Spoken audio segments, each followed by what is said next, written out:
Alright, today I'm going to be doing matchmaking for every fighter after UFC Winnipeg Burns vs Malott. This card, from what I saw, was much better than I expected it to be. We got 6 finishes across 12 fights, and the main card is pretty entertaining, so it turned out being an alright fight night. I unfortunately went 4-7-1 on my picks, so not a man's best night, but yeah, let's go ahead and get into it. Jamie Siraj should be matched up with the regional scene. He was signed for this card, and it's clear he's not UFC level yet. I think a really fun matchup for John Giannis would be against Hecher Souza. Souza has a lot of potential and is 15-1 with 9 finishes, but is only 1-0 so far in the UFC. Next fighter we have is Mark Vologden, who went to a majority decision against John Castaneda. Mark Vologden is so fun to watch, and I think him versus Su Young Yu would be a lot of fun. I also think Vologden should consider flyweight. I know he's built like a little tank and that might be tough for him to do, but I think he's always going to be the smaller guy fighting at 135. I'm not sure if John Castaneda wants to continue at bantamweight or move up to featherweight, but I'm going to go with a featherweight matchup for him, and I think him versus Con Offley makes a lot of sense. For JJ Aldridge, I think Dion Barbosa matches up well timeline-wise. I think Barbosa beats Aldridge, but it's an alright fight. I think Jamie Lynn Horth was robbed in this fight, and I think a solid bounce-back fight for her would be against Melissa Gatto. It should be a close competitive fight, but I think Jamie Lynn Horth would get it done. I think for Daria Zelezniakova, you feed her to Alice Pereira, who is coming off a crazy head kick KO, but is 1-1 in the UFC and only 20 years old, so she needs some more time to develop. For Melissa Croden, I have 2 options. First option is Macy Chiasson. Chiasson has lost 3 in a row and should be fighting down. My second option is Claudia Saigula, who is a younger prospect who lost her debut but has won 2 in a row since then. The Chiasson option is the step up, and the Saigula option is the continue to build momentum fight, so either way makes sense. If the UFC keeps Tanner Boser around, I think him versus Steve Asplin would be a fun fight. I'm an Asplin fan and I think he wins that, but it should be exciting on the feet. Gokhan Sarakom looked good, but he didn't look like a world beater. He should bring some more fun fights at heavyweight though, and him versus Mario Pinto would be a lot of fun. Gokhan is already 35, so they should try to capitalize on him while they can. Julian LeBlanc should probably go back down to the regional scene.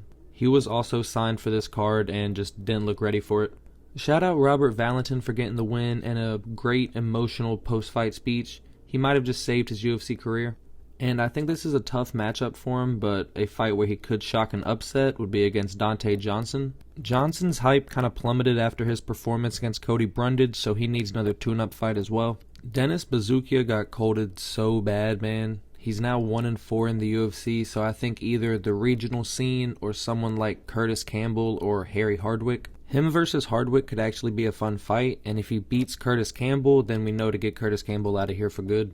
Marcio Barbosa looks like he could be a real problem at featherweight. The power's insane, the boxing's crisp. He's now 18-2 with 15 knockouts and 2 submissions, and all of those 17 finishes have came in the first round. He is still only 27 years old though, and hasn't fought the best comp, so I think a moderate step up but not doing anything too crazy would be him versus Francis Marshall.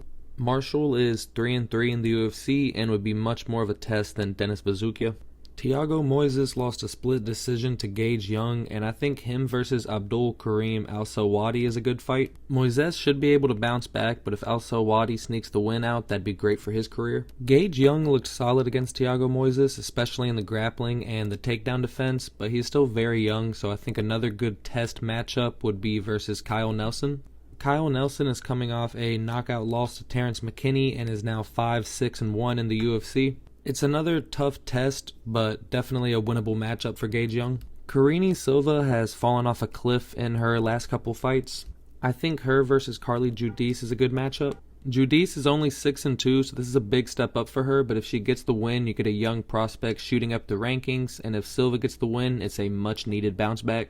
I think for Jasmine Jasudavicius, I would either go Macy Barber if she's healthy and able to return, or you do Jasudavicius versus Rose Namajunas.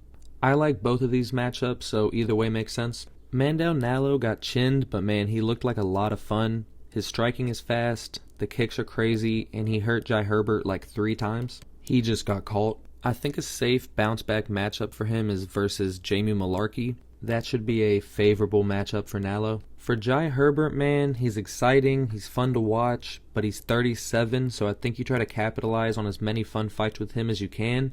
And Jai Herbert versus Terrence McKinney would be fireworks. A win on either side would be huge, and this would just be a guaranteed entertaining fight. Kyler Phillips has now lost 3 in a row, and he didn't look bad, but I still think he needs to step down in competition. Now, you could go a lot of different ways with this, but I think Kyler Phillips versus Elijah Smith makes sense. Elijah Smith is only 23, but has looked very impressive across his 3 wins in the UFC. He's a very strong wrestler, which might force this into a striking battle. And I know this is a big jump up for Elijah Smith, but it still makes a lot of sense to me, and I think it would be a really fun fight. Charles Jourdain is a lot of fun to watch. He was definitely in his crackhead style of fighting for this most recent fight. Random flying knees, random rolling thunder kicks, trying arm bars from the bottom, just constantly throwing a lot of weird shit at you. I think 2 really fun options for Charles Jourdain are Marcus McGee or Mario Bautista. Both would make for good fights and would help keep the bantamweight division progressing. For the last 2 fighters, we have an easy one to start with. Gilbert Burns, go enjoy retirement, brother. Enjoy the family. Enjoy the time off. Great career, man. And for Mike Malott, I think there's a lot of different fun ways you could go with this. I think a potentially fun fight would be against MVP, but I don't know how much that really does to further prove Mike Malott is legit to people. And it also has the chance for a boring-ass MVP fight. Another cool matchup would be Daniel Rodriguez or Miktabek Orolbai, but I think Mike Malott versus Uras Medic is the fight to make. It's a guaranteed banger for sure, and it should be a great striking battle, and someone's most likely getting knocked out. I think if they wanted to fast-track Mike Malott, they could have done Malott versus Bilal Muhammad or Malott versus Sean Brady, but unfortunately both of those guys already have matchups.